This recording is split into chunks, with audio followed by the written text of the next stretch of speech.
Pop some pills, silence it. Drink, silence it. Chase girls, silence it.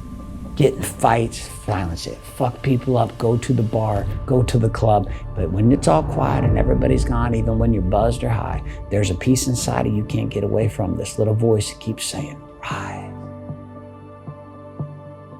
rise, rise. You're the ones who are gonna change the game. Because you don't have the bags of rocks. And you don't have the storyline. You know shit's fucking broken. But you are the ones that will create the future.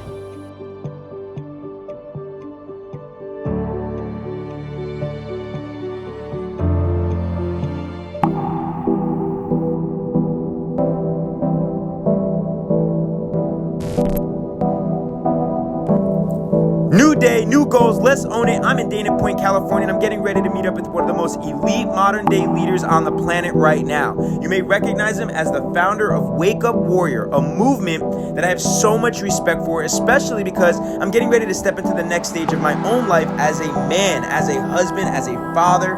And in this episode, we dive into what it means to truly be a king. And in Wake Up Warrior, they have transformed and served over 50,000 married businessmen's lives so that they know what it means not only to be a king, but to have it all. So let's get into the untold story of the one and only Garrett J. White.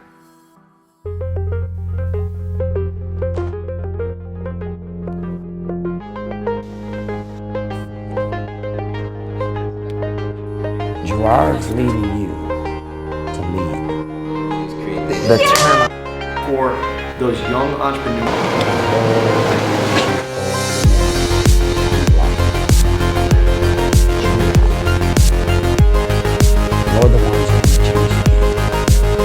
Welcome back to a new episode of Leaders Create Leaders. Before we get into this episode, I just want to thank our sponsors, .us, which truly is the web address of choice for anyone that has a dream to chase, an idea they want to share, a cause they want to champion, or a business that they want to promote. And I just want to say, the United States was built on the spirit of innovation and inclusion. The .us community harnesses these ideals to make your dream, whatever it is, a reality. It welcomes businesses inside and outside the USA. Check out .us using the link below. And I just want to say that I've actually personally have had a .us web address for over 10 years. I've done 5 documentaries and I've built a whole community and website using .us to help educate Americans on our economy and on inflation and things I've been passionate about throughout my entire career. So a few key benefits that I want to quickly touch on is, first of all, .us is unique. You know, at the end of the day, it helps you to stand out from the crowd, and it's a web address that is as unique as your brand. Second, .us is about community. It's truly built for small businesses, for individuals and families, for civic groups and causes.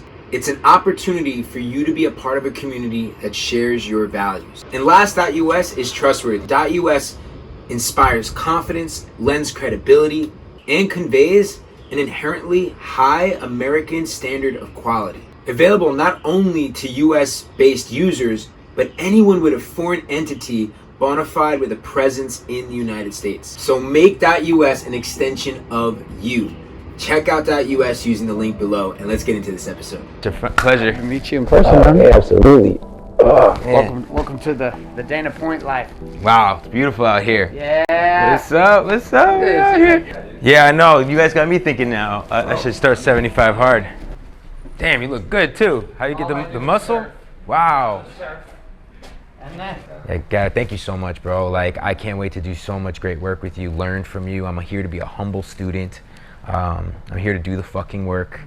Yeah, man, and continue this work. Be that slinky to continue this work and pass it on so that we can be the leaders that we need right now for this generation, for this next generation. So thank you for being that leader, brother. Yeah. You're welcome. Yeah. You're welcome. A couple guys mentioned this morning, and they were like, "What?" I mean, I started all kinds of shit online yesterday, just because when I have an opinion about something for myself, I share what I believe. I don't tell you what you need to believe, but I have to share what I believe, right? So I was on my run yesterday morning, and I knew who I was going to vote for president this year, period. Donald Trump, and I was like, Trump's my guy, I'm going to do that. Makes sense for me. I thought about this for 6 months to a year. I voted for Trump when he came in. I voted for Obama when Obama came in, right? And I was like, it made sense to me then. That's my guy. I'm going to vote for Obama. So like, all I did, one thing, I just post one picture. Just post one picture on Facebook and on Instagram. Just one. Just post a picture. It just says Trump 2020. That's it. With 3 statements. My decision, my stand, the end. Hashtag MAGA. And it started fucking wars. Yeah, oh yeah. Right, just wars. So somebody messaged me and said, why did you do that? And people are like, you shouldn't have done that. People even know I live by the code, which is I'm not going to keep what I know inside. Period. My books got me. Why? Because you will never walk into my space and have an edge on me. You have secrets, I'll fucking find them because I don't have any. You don't know where I'm at? Go look online. Read one of my books. Ask people. You think you got some shit on me? You got nothing on me. Nothing. Everything I have has been put in the public. I fucking gut myself on stage in front of my students. I do what no fucking trainer's ever done in my space. And why? For one simple reason. To show human beings what it looks like to take a stand and be okay with people fucking hating you for it. People are terrified to take a stand in cancel culture. The minute, and so this leads into the problem with why there's no map. Because there's no map, people don't, individuals, my daughter's generation, I was like, babe, why don't you, my guys, I was like, why don't you wear a MAGA hat, babe? And she's like, because she's like all about Donald Trump. I don't know how she got all about him, but she just did. Yeah. We don't talk about politics and all that. Politics is never like a conversation. This was my own, discovered my own journey, nobody else. It doesn't matter. I have people very close to me who were like, you're a fucking idiot. And I was like, I appreciate that. Why don't you stack that? Because I didn't say you had to believe shit. And the fact that I'm taking a stand for what I know and believe for myself, Yeah, and they're judging the you. fact that you're that threatened is your fucking issue, not my issue. So go handle your shit, go get your therapist on board and see what you can work out. Because I'm not going to stop saying what's my shit for me because it makes you uncomfortable. So cancel culture has completely stifled the ability for leaders to lead, because the minute you say something, my wife made a post on the day the riot started about her in her swimsuit with her at her sister's house. Now, to her own credit, her sister's house is fucking massive. She always does this. She takes pictures of herself in swimsuits. She's got 3 babies. She works out. She has a trainer. She's in a fitness comp run up. Super pumped to do it. She gets blasted on social media. You bitch, you cunt. How dare you post this picture? Now, my wife, by the way, never pays attention to the media. So she has no idea what's going on. She just knows she's getting attacked all day. And she can't understand why. She wasn't getting attacked yesterday, but now she's getting attacked today as a privileged white woman. How dare you, and you're so insensitive, and that. So she makes a post on her story that just says, listen, I haven't seen my wife, my sister and her friends for 6 months. I'm going to unplug from this. My suggestion is you all shut your phones off and spend time with your family too. Now, she's referencing her post, her world. People attacking and DMing her, and she has no idea why. She posts a picture of her in a swimsuit in front of a massive house with a pool. Now, this is what launched my entire series of interviewing black men and women. Because the war rolled over into my world. Because the minute you go after my wife, now I'm gonna fucking put you behind. I'm gonna come out. No, you don't go after my wife. You wanna go after my wife? I'm gonna fucking take you out right now. You come after my wife, you now just come after me. So her industry in hair, I've gone to wars in the hair world too to help her build what she's built. But in that place, like the interpretation of one single statement. Everyone now jumping on the cancel. You can't say that. The next day, you must post a black picture on Instagram. For what? Fuck you. Mm-hmm. Tell me what I have to do? Because you have no fucking job? And you sit at home and you don't do shit? You think you fucking know me? Because the decisions I make, because some shit you saw one time on social media, you fucking pussy? Yeah. Fuck you. And the reality is most of these little keyboard little dickheads, they wouldn't do shit in person. Facts. They would see you and walk away. Fucking jerk themselves off to some fucking porn. And then I'm a fucking hero. Fuck you. Yeah. Right? But see, leaders are terrified. And the next generation of leaders are fucking even more terrified because people come out and try to say something. So that next week, white thought leaders attempted to say anything. Just to give a voice to the Black Lives Matter movement. crucified. Russell Brunson, goddamn it, arguably the single hardest person in the world to be offended by. Yeah. Never heard one offensive word come out of his mouth. Suggests that he would like to fund a documentary out of his own pocket to support helping white people become aware of systemic racism, and he gets demolished by the cancel culture. Panicking, then he fucks up. Then he comes and he tries to fix it. I was like, no, dude, stop. Stop. Step to the side. Let me handle this. This is the world I deal with. Fuck you! Fucking pussies! I'm like,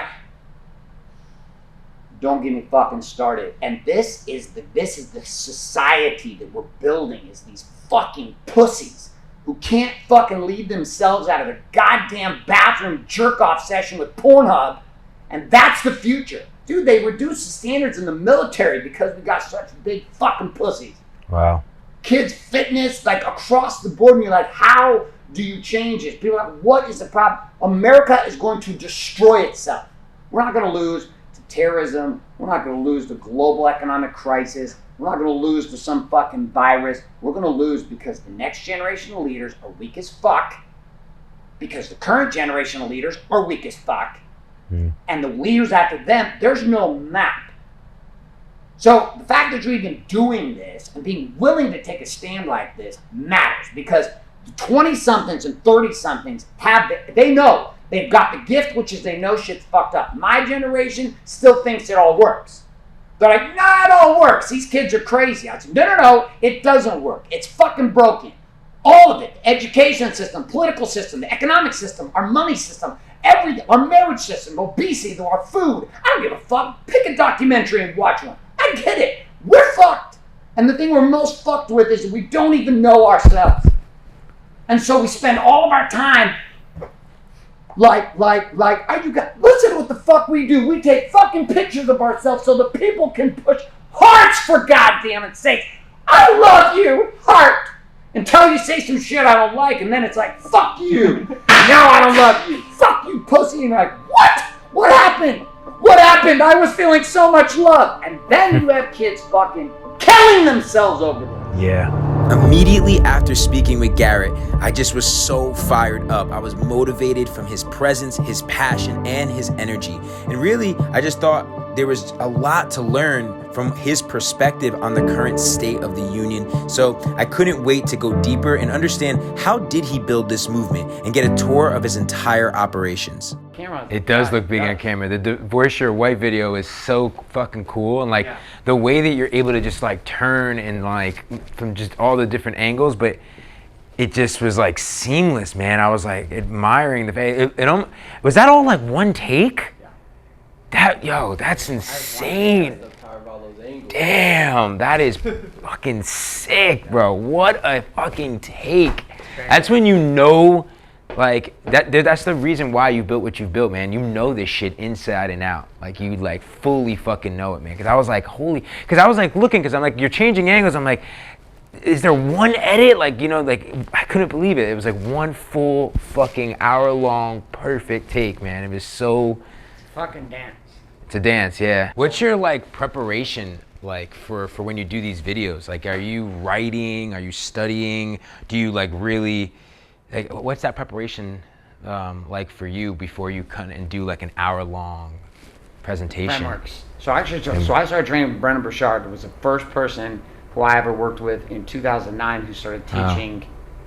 Like, there was Gary Vee and there was Brendan Burchard, and I didn't work directly with Gary, but I did work directly with Brendan. And Gary read Crush It, Cashing In on Your Passions, and then I read a book called Tribes by Seth Godin at the same time. Yep, I read that book. And both in 2009. And then I find Expert Secrets, or Experts Academy, and I hire Brendan. Well, I go to his big event, and then I pay for his mastermind.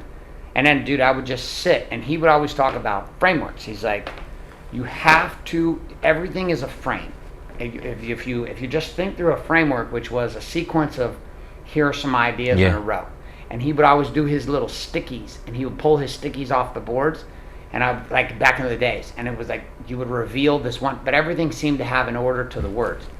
So I knew how to freestyle, but my problem as a speaker was that I was go way off, and then Yeah. I forget where the fuck I was at. Yeah, that's me.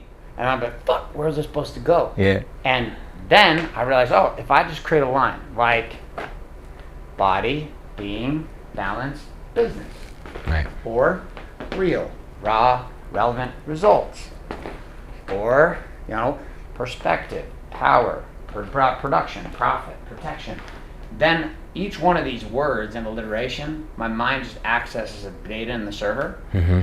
So if I'm coming in and I want to say something and you're like, hey dude, go off on this, I was like, great, I'll go for 3 days. Because my mind will just pull servers, just data of these frames, and when it pulls out the word body, my mind immediately subdivides it into fitness and fuel, and then underneath those we'll subdivide those into different topics, like strength training, and I'll just go off. But that's taken years of training my brain plus knowing my curriculum. Yeah. But also, Daily Fuel podcast changed my whole world. I decided to do a 5-minute podcast because it's inspired by Seth Godin because he did in daily email. Yeah. I tried to do that back in 2010. Could not. I was like, how the fuck's this guy writing an email every day? Like, I did it for like 4 days. I'm like, I don't know what the fuck I'm going to say. Yeah, yeah. I'm like, so be inspired, drink Red Bull. I'm always fascinated and interested to learn from elite coaches and world-class leaders like Garrett on how they create content on the front end and on the back end. I mean, not only is his content converting at a massive level, generating tens of millions of dollars, but at the end of the day, it's about his frameworks on how he gets people results on the back end with his curriculum. So I thought that was a huge Sit gem. down and do it. But I wanted to be able to get ideas out fast. Yeah. So I moved my podcast to my cell phone. Oh. So I've done over 4,000 episodes of this show, The Daily Fuel, which now is just private for my students, but we have it online with like 1,000 or something online people listen to. But every day it forced me to think through frameworks, but then stories. So how do I tell everything in a story, but not every story, not like, in 1942, there was a moment in Kentucky that changed all of our lives. Not that bullshit. No one gives a fuck. Nobody cares now. But being able to talk about like what happened today. Yeah. Like, I like just making up a story about the garbage I picked up during my run this morning, or wearing a MAGA hat while I'm running this morning and having people look at me like I have the plague, right? Just so then I take whatever that moment is, and then spin that into a 5-minute story following a framework: problem, possibility, path, pitch. Following a framework, all in 5 minutes, and off I go. And I end with the same message every time. Same shit. But people fucking love it because it's a different story following a framework. So the mind knows, follow the framework. Oh, this is predictable, but it's unpredictable because we don't know what he's going to. Is he going to talk about shit in his toilet today? Right. Is he going to talk about getting in a fight? Is he going to Right. talk about... And now you're programming them to like really program their way of thinking into those frameworks so that they can actually get real results in their life. Well, I think the biggest thing I happened with podcasts too was the fact that it let people see that regular life is actually extraordinary if you just slow down and witness that your life is extraordinary. Yeah. Cool shit's happening all the time, but you're waiting for cool shit to happen, but it's like waiting for the woman to show up that's the woman of your dreams, but the woman you're with has always been there. You're just a dick. Yeah, you just couldn't open your eyes. You're like, oh, I'm an asshole. I can't see her. That was me. I was like, had one foot out the door on my marriage and one foot in the driveway, one in the house. One in the drive with the car warmed up, one in the house. I was just waiting for my wife to say some wrong shit, so I had a reason to like bail. I was like, fuck this, I'm out of here now. I'm not going to be with her. But once I recognized who she was, I recognized myself, then it changed. Yeah. Fuck yeah. So this is the studio. We do podcasting here. My wife was podcasting here. This changed her life. We're going to meet her today. There's no question that Garrett's energy was infectious, but I couldn't help but be curious. What actually makes Warrior so unique and transformational for men all around the world? You know, you're just someone that I've always looked up to, and it was just like really cool to be here today and get to know you, get to know the side of you that's like the serious, dominant, masculine, real leader that's going to tell you straight, raw, real what the fuck is up and how we can become better men and step up and be true warriors and kings and leaders in our life. But also like the side of you, man, that you're actually you're fucking cool, bro. Like you're down to earth. You're fucking cool. Like He's not just a hard ass. Okay, good. He's actually fun to be around. Yeah, it's just like it's really cool to just see all of you, man. So Thank you for allowing us to come here and embrace everything that you built. I love that you guys are here. I love what you're up to. I love the audience that you're speaking to. And like I told you before, we predominantly Wake Up Warrior have served men from 40 to about 60. Yeah. That's the gap, and that's where I'm at, right? And we got some guys that are younger than that. Some of our other Warrior App programs, which we released recently in the last just couple months, where we've got a lot of younger guys in there too. But predominantly the message for the past decade has been this married guy who has a business, who has children, who's in his 40s or 50s, and he faces a certain dilemma. But one of the interesting storylines that's come up, I have a son that's 21, and we have, obviously all these men have children, and our older men in our 50s have children like me that are in their early 20s. And there's just a lot of questions we get from younger guys that come to us. And even when back in the day when they would apply to come to Warrior Week, we're like, bro, listen, I appreciate you want to be here. We have women apply to come to Warrior Week. Wow. And even though the first question says, are you a man? And if it's no, then you don't qualify. Didn't matter, because there was this desire to have what they were watching occur for men inside of Warrior. So, but the question we would get asked was, how do I not become the fucked up 40-year-old that ends up at Warrior Week? Right.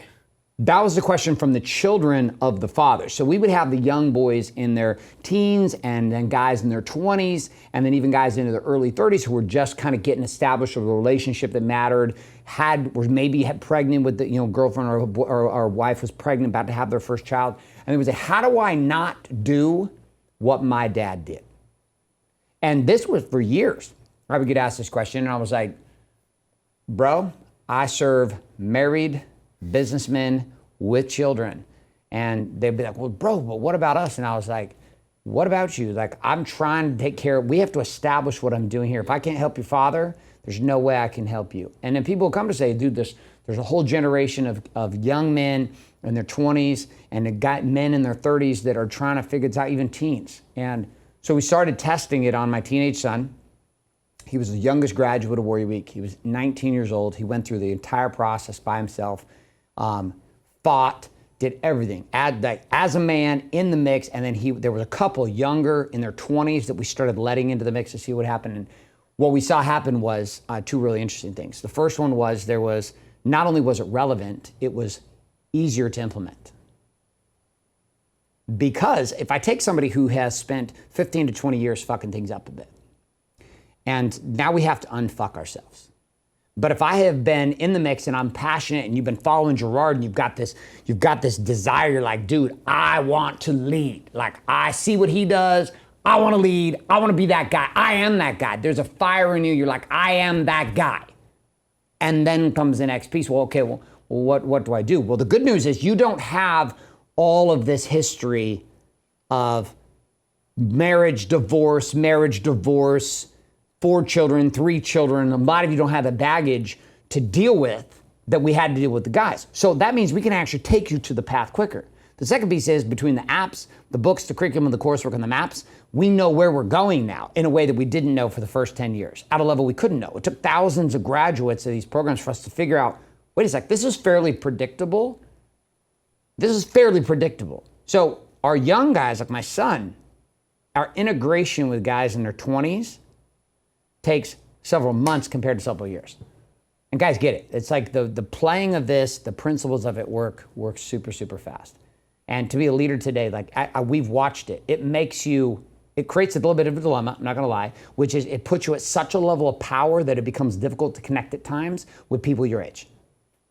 Because the certainty factor and the confidence is so high. This was a struggle. My son at 21, most of his friends are 28 and 29.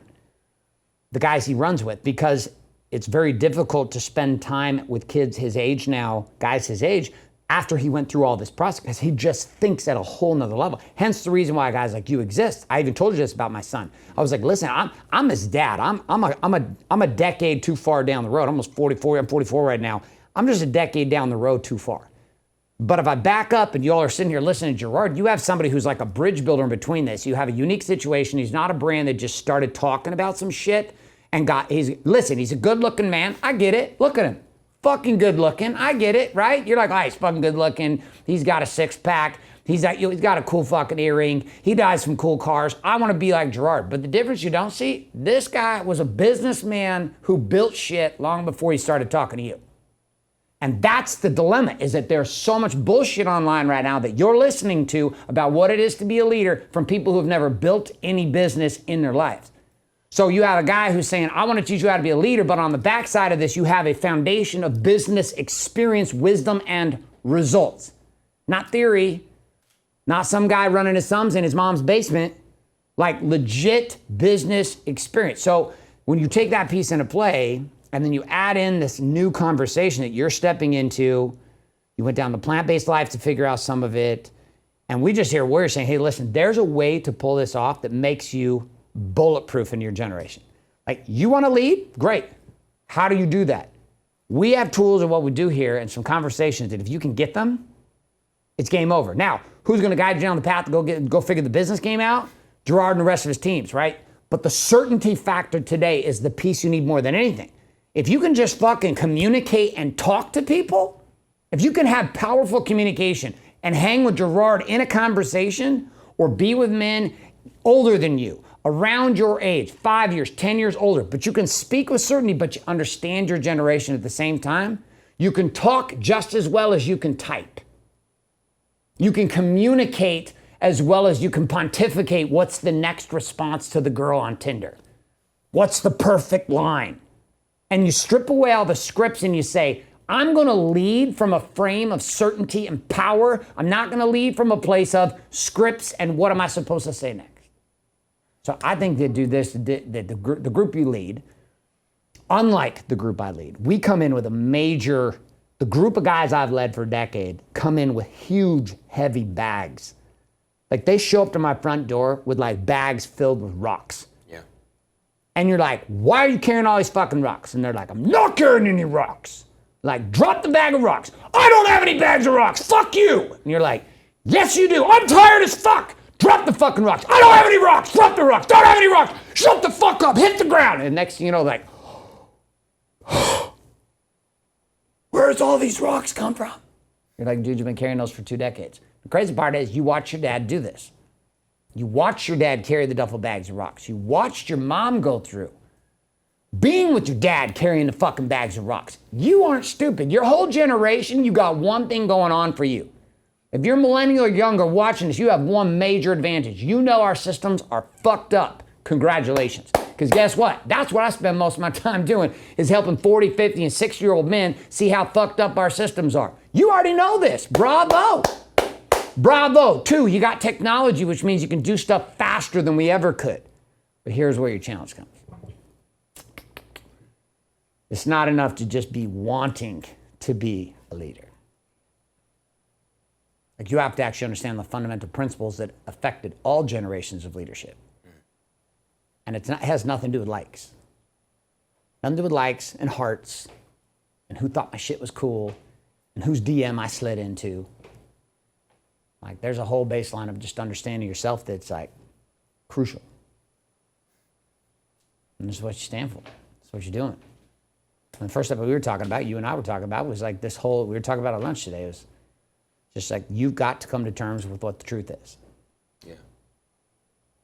You just do. Like, there's no other real option for you. Like, what is your option? Your option is to hide, or your option is to stand in the light. And that comes with a consequence. Some of you aren't ready for that. All right? It's okay. You might be in your 30s. For those in the 20s that are ready for that, let me tell you what's going to happen. You're going to choose this, and then you're going to blow past everyone you know. And you can take all the cool shit you learn from Gary, and you can take all the cool shit you learn from a lot of people, and you get mentored right up next to Gerard, and you run down this path, and I have the weapons that help you own certainty. Those weapons of certainty, when you have this shit, A, you're more attractive, you're more powerful. You don't need pickup line classes. You don't need all this shit. No. Fuck all that sideline bullshit script. You actually have the one thing that everybody's after, every girl's after, every woman's after, every business partner's after, which is certainty. Powerful, bro. Yeah. Yeah, I mean, I feel like that's what so much of our generation, they're stuck in not knowing who the fuck they are. They don't really know. And there's a lack of leadership, not just with themselves, but just, you know, I feel they also have so much, we talked about this earlier, like so much consumption. They don't ever like stop to like really get clear on who they are, what they want, what's true to them, and what you call facing the facts as well. So like, can you talk to me about like, what does that mean to like face the facts so that you can create your future? So like easy example, right? Strip yourself down butt ass naked. Just butt ass naked. I've done this on stage in my own events. You're like, that's weird. Well, it was proven a point. You don't have to do it at an event. You do it in your bedroom. Do it in your bathroom. Go stand in front of the mirror. Just stand butt ass naked in front of the mirror. Look at yourself. All of you. Look at you. Small penis, big penis, whatever size penis you got. Look at your butt. What do you got? You got a gut? You don't have a gut? You got pecs? You jacked? Are you an aesthetic? You're fucking just jacked. What are you? Are you not? Are you skinny? Are you short? Are you tall? Are you black? You white? You Mexican? You like Latino? Are you Asian? Like what? Look at you and say, what the fuck is the truth about me? Like what do I see in myself? Like what is this? And this ability to look at you can easily be done with one simple exercise, which is butt ass naked in front of the mirror. Then you're gonna move forward on the sink, put your hands on the sink, and you're gonna look yourself right in the eyes. Just do it by yourself. I know it sounds weird as shit. Somebody walks in, you stand there butt ass naked, staring yourself in the mirror. I understand. It's weird. But guess what? If you wanna win, you're gonna have to be okay with doing a lot of weird shit. Because what's cool doesn't get you paid. It might make you popular, but it's not gonna get you paid. And you're gonna have to make a decision. Do I wanna get paid or do I wanna be popular? Being popular does not equal payday. Getting paid can lead you to popularity if you want it. If you don't, fuck it, you just get paid. But if you want to get paid, then you're gonna have to do weird shit. One of the weird things is coming to terms with who you are. What are the facts about what you see? When you look yourself in the eyes, what do you see? Not just what everybody else sees, not what the girls think about you online, what do your friends think about you online, what does Gerard see about himself? What do I see about myself? What do you see about yourself? This means that I have to be real about the facts. Like, which means not emotional, I've got to be real about the facts, right? And I start in my body. I'm like, okay, what is the reality about my body? Right? What do my workout routines look like? What's my fitness look like? What does my physique look like? What does my fuel look like? When I stand in front of the mirror and I look at myself, what do I see? What do I see in me? What are the facts about what the thoughts are that come up for me? What are those? Like, what is my body weight? What is my height? What is my physique? What is my body fat composition? What do I eat every day? What does my nutrition schedule look like? Do I eat breakfast? Do I not eat breakfast? Do I go to Starbucks 5 times a day? Do I drink 15, Bang energy drinks every day? Like, what are the facts about my body? And then I move that into what are the facts inside of being for me, which is where am I at when it comes to God, to the voice, to purpose? Like, where am I at in that place? And can I be honest? Some of you guys from religions, you don't want to be in anymore. Some of you are not religious at all and you want to be. Some of you don't give a shit about any of that and you've never once considered it. That's okay. All we're saying is, what is the truth right now? If I pull up your iPhone and you and I want to go on a little journey, the only way that we're going to be able to go anywhere on your iPhone is we got to tell Siri where the fuck we are right now. Siri has to know, am I coming from the current location or where are we determining? Are you going to try to get to LA, but you're currently in Austin, Texas? Okay, good. Well, Siri needs to know you're in Austin, Texas, and you're not in Dana Point, California at my office. Because if you're in Dana Point, California, we're going to take it to LA a totally different way than if you're at Austin. So if I don't get the baseline of where I'm at, I can't go to where I want to go. And so most people spend their time saying, oh, I'm going to go here. I'm going to fucking crush it. I'm going to grind. I'm going to get it. Yeah, hustle, laptop lifestyle. Yeah. I'm going to do all this shit saying I'm going to dominate, but you don't have a bearing where you are. You're like, I'm going to LA. You're like, yeah, but you are currently in Czechoslovakia. Do you realize you can't fucking drive your car here? So you only have a car. You're fucked. How are you going to get to LA if you don't have a plane? But you're in Czechoslovakia, but you don't even know you're in Czechoslovakia. And so you're like, I'm going, and you keep driving straight into the ocean. Get to the coast, into the ocean. You're like, oh, fuck, I want to go to LA. I just need to work harder. No, you need to get clear about where you are. So we say, get clear about where you are in your body. Get clear about where you are in being with your spirituality. Third piece is get clear and balanced. If you're a single guy and you're dating, and your dating life is complete bullshit, like you know it, you're like, man, I don't have any women, or maybe you don't date at all. You're a guy that's like, I don't go out with girls. I don't hang out with women. I don't hang out. I don't even do it. I don't even try to hit that social life. Or you're intimidated. You're completely intimidated by women today. Or you're the other side. You are just whoring around, just swiping like 15 Netflix and chills a week, and you're just fucking going after it. You got to own where that is with no emotion and no judgment. Here's the reality of my current dating life. Here's what's going on with my parents. Here's how I relate with my brothers and sisters, my siblings, my grandma, my grandfather. Here's the truth about me and how I see myself. And the last piece, looking at money. But your business, like your bank account. Okay, well, what are the facts about the bank account? That's what I love. The body and the bank account are fun because we can put you on a scale and stand you naked in front of a room, and we know what it is. We don't know what's going on in your internal organs, but we do know what's on the outside. Second piece, click on your banking app, open it up, and show me the balance. That doesn't lie either. You can be pissed off at the bank balance all day long, but that bank balance is a scoreboard. It's all it is. It's a scoreboard, the scale scoreboard. Your body composition scoreboard. Being is hard to measure. Balance, kind of harder to measure too, right? It's where things get a little sticky. So that's why we built a process inside of Warrior called the Fact Map System, which is about getting people. Granted, tomorrow, right here in this studio, I have 350 people, students of mine, live online with me for 2 full days. We spend 10 hours just getting clear about where they are. That's it. The work is just getting, and there's massive breakthroughs that come in that because knowing where you are allows you to see you're better than you think you are in some areas. And you got some work to do in other areas. And at least knowing, hey, I'm kind of shitty over here, and I'm really good over here, and I'm great at this, and I am horrible at this. Great. Now we got the facts. Now we know where we are. Now we can set up the second piece, which is where am I going to go? What is next for me? And we typically have an 18-month journey called an impossible game, which is we have people set a standard for 18 months from now, based on where I'm at, what would feel just fucking stupid. Sick. Stupid to me. Not fantasy land, but just like, dude, it seems impossible. For some of you guys, you're like, man, if I made $50,000 or if I made $100,000 or some of you are like, if I made $1 million or some of you are like, dude, if I just had my own business and I was running my own show and I didn't have to report to anybody and I could pay my bills and I could get the car I wanted. Maybe I'm not getting a Aventador, I'm just getting a cool car, not like the fucking YouTubers, fuck those guys. He's like, no, like just get something that was awesome and I had some cash in my pocket and it was my show. But right now it feels impossible because you're like, dude, I work at the sandwich shop. I don't know how I'd fucking pull that off. So when you have the facts of where you are, this allows you to set this vision for, hey, I'm gonna go to this other mountain over here. Yeah. I'm gonna climb this Everest. I'm gonna go over here. And people are like, well, dude, that seems impossible. Yeah, it does. It does seem impossible because the person you are right now is not capable to make that climb. It's not capable. Gerard, 4 years ago, not capable to be married. Right. Facts. Right? Gerard's moving to the United States. He's like, okay, I think I can do this married thing. Yeah. Yeah, Gerard, 25? Hell fucking no. Bad plan. Bad plan. Facts are, not marriage ready. Not prepared, not ready for this. 35, we're like, okay, he could do this now. He's ready, he's emotionally had the shifts, he's gone to his place, he wants it, this is what he's wanting. So now we say impossible game, 18 months, and we're like, crazy shit start coming out. You're like, 18 months from now, and you're like, I'm married and I have a boy. And you're like, I have a son. Holy shit.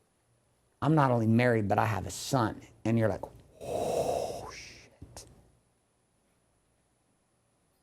Or I got a pregnant wife who's like, come with, and these, I'm not saying that's what it should be, but I'm saying these are the kind of moments you sit down and you're like, oh, for some of you, you're like, I want to be in a serious relationship with a woman that cares about me.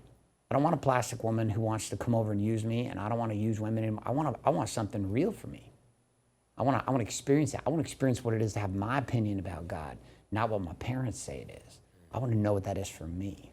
And I want to feel like there's a conviction in my life about it. And so you're like, okay, now with these 2 anchor points, now I can get to work. Now the Gary V hustle and grind and all the rest of the stuff in between, and the stuff that you're talking about, Gerard, with business and the mentoring and everything in between, it's like, okay, now I can start doing some work to get there. And now I break it down, and I take this down into the first challenge, which is I got to climb the first summit in that journey, which I got to take that first 3 months. And I'm like, all right. And then we ask the most powerful question of all, which is, if I'm going to hit that impossible journey over here, if I'm going to go to that place, who do I need to become to where that would be normal and natural? Ask yourself an interesting question.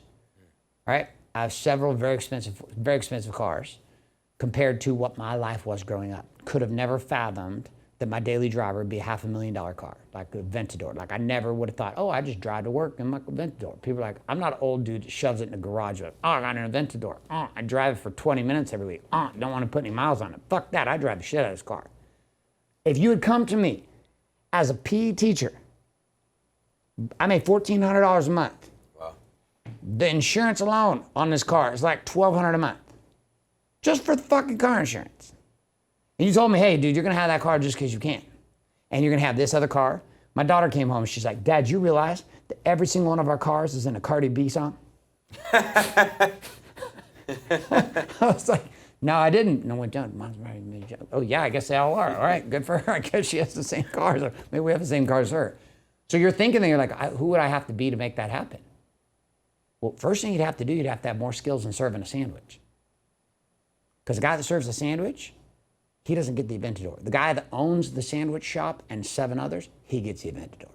So now you're sitting there and you're making sandwiches today, and you're handing them over to people, but you're not thinking about the sandwiches. You're thinking about how much does it cost to put this bread together? Where did the money, how much money comes through this? Instead of looking at it from a place of like, I go to my job, I hate my fucking job, and then I waste my life on social media, you start to put on the mindset of an entrepreneur. You say, whoa. Like I walk into a Taco Bell with my kids because I like to go to Taco Bell. I hate Taco Bell, but going to Taco Bell with the kids, and the first my mind thinks is, what's the revenue on this place? How much cost to build this?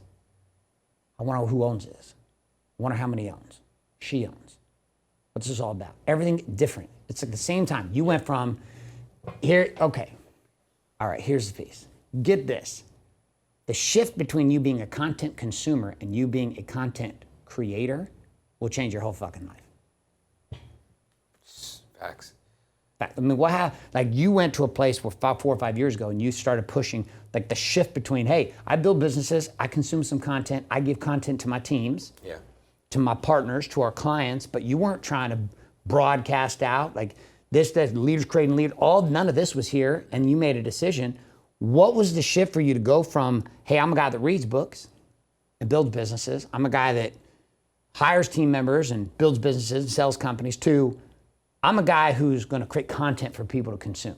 Yeah, it was me just being a visionary and just saying to myself, like, okay, well, A, I want to make an impact.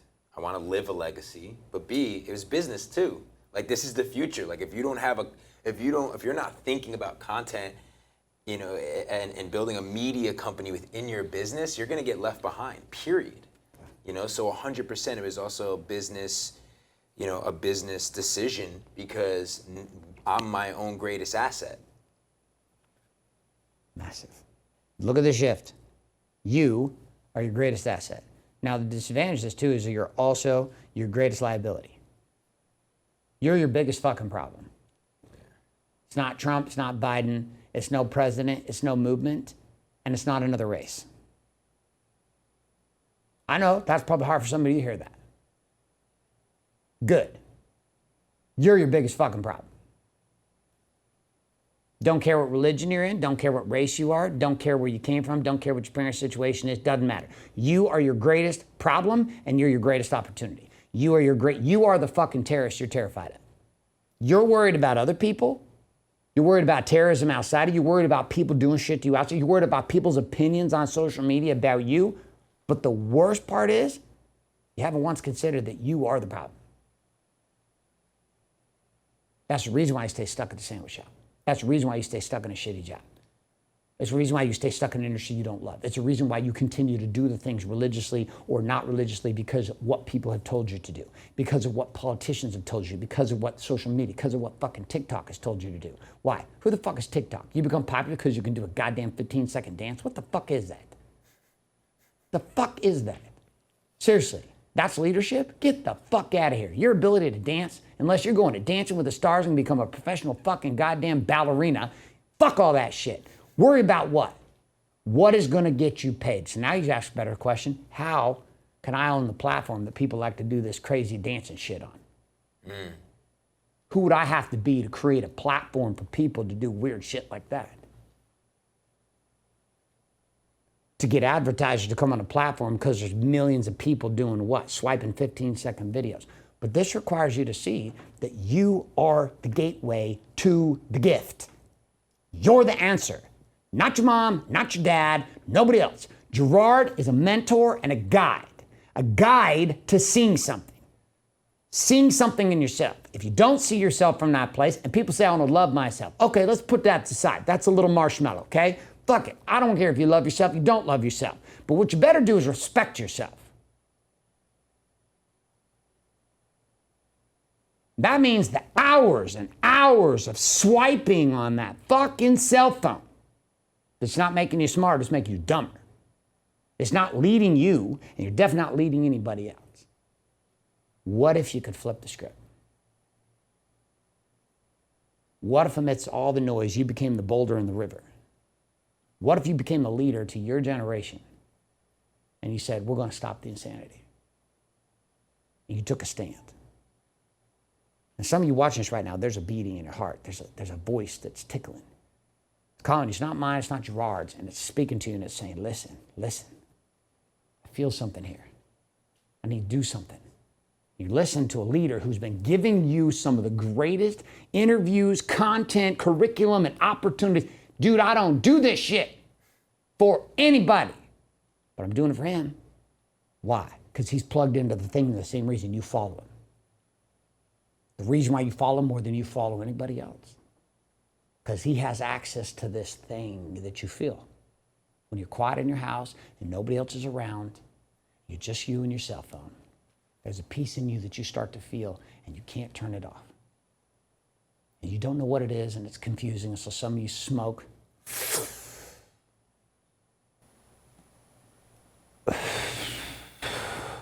Just to silence it. Pop some pills, silence it. Drink, silence it. Chase girls, silence it. Get in fights, silence it. Fuck people up, go to the bar, go to the club. But when it's all quiet and everybody's gone, even when you're buzzed or high, there's a peace inside of you can't get away from. This little voice that keeps saying, rise. Rise. Rise. Gerard's leading you to lead. I got a whole generation of older men on lockdown. But you guys, you're the ones that are going to change the game. Because you don't have the bags of rocks. And you don't have the storyline. You know shit's fucking broken. But you are the ones that will create the future.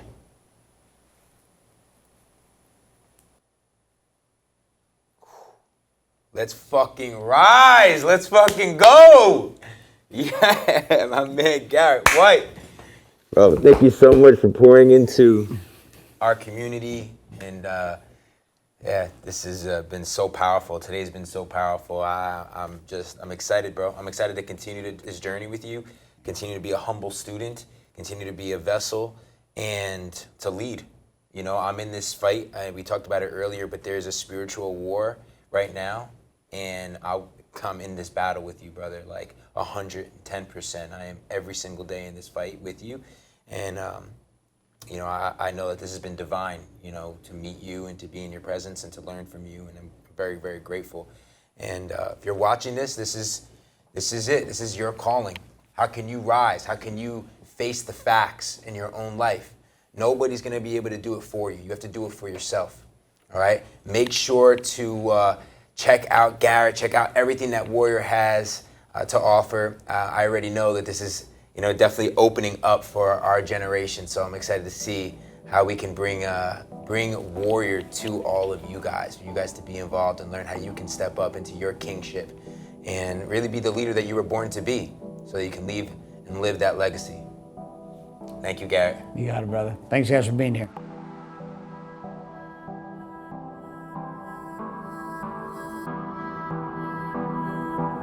Woo! And that's a wrap. One of the most powerful episodes of Leaders Create Leaders. Thank you for watching. I'm excited. Make sure you subscribe, like, comment, share this with a friend. Make sure you follow Garrett. And man, there is so many gems in this. I am so fired up and just ready to just take my leadership to a whole nother level. Thank you for watching. Peace. Make sure to subscribe, hit that notification bell so you know when the next episode is going to come out. Share this with your friend. And if you're looking for a mentor and a community to guide you, give you the blueprint of what it takes to step forward, to stop hiding and to own your story, to make a stand and own your personal brand, and not just have a brand that creates real influence, but actually scales a profitable business. And it's the best investment I've ever made in my entire life. So learn from me. I've done the work, and I can give you the step-by-step process and surround you with other leaders that are on the exact same journey as you. All you have to do is reach out by clicking the link in the description, fill out an application, and I'll get in touch with you about our program. Peace.